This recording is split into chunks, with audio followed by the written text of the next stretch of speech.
কথা বল না, কেউ কেউ কথা বল।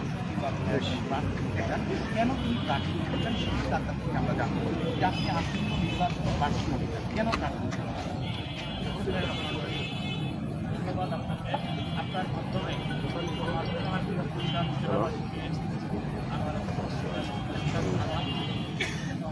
আসসালামু আলাইকুম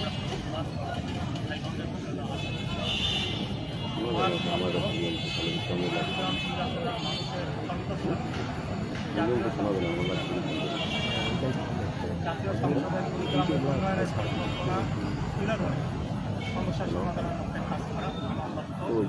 রাজনীতির মূল লক্ষ্য মানুষের কল্যাণ করা। এই লক্ষ্যকে সামনে আমরা ক্রিয়াশীলের ডিএমপি পরিবার সবাই ঐক্যবদ্ধভাবে তৃণমূলে তাদের মন জয় করার চেষ্টা করেছি, বিএনপির ভালোবাসা বৃদ্ধি করার চেষ্টা করেছি। আমরা ঐক্যবদ্ধভাবে কুড়িগ্রাম 2 আসনকে ধানের শীষের জন্য আরেকটি বিষয় যে এই যে আপনার হচ্ছে আপনি এ পর্যন্ত সাধারণ মানুষের জন্য কি কি করেছেন, সাধারণ মানুষের পাশে গিয়েছেন, প্রচারণাও করছেন যদি দল থেকে পাবেন হয়তো বা পাবেন না, তারাও সিদ্ধান্ত নেবে, কিন্তু আপনি এখন পর্যন্ত নিজে কি করেছেন এই মানুষের জন্য? আমি দীর্ঘদিন থেকে কুড়িগ্রামের মানুষের জন্য কাজ করছি। ছাত্র জীবন থেকে আমি রাজনীতি করি। আমি ছাত্র জীবনে সন্ধানের ডোনার ক্লাবের সিনিয়র যুগ্ম সম্পাদক ছিলাম।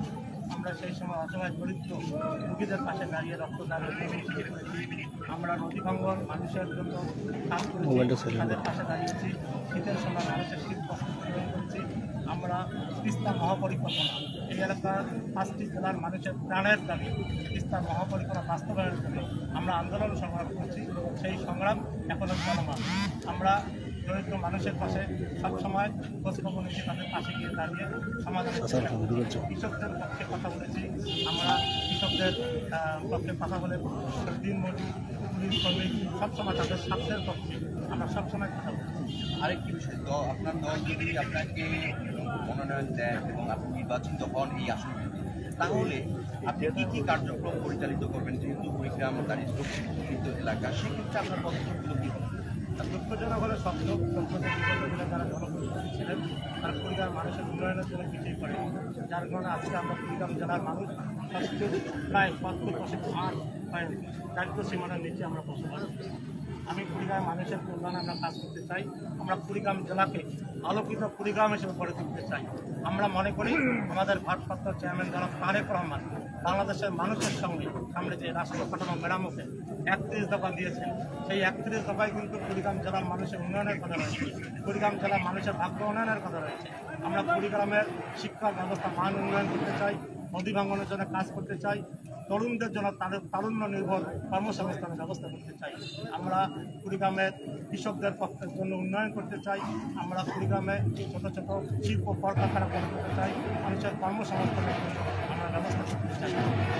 কুড়িগ্রামের মানুষের যেন আমরা দীর্ঘদিনের যে কুড়িগ্রামের মানচিত্র কুড়িগ্রাম একটি পিছিয়ে পড়েছে, সে জায়গা থেকে আমরা উন্নত কুড়িগ্রাম আমরা করে তুলতে চাই। ধন্যবাদ।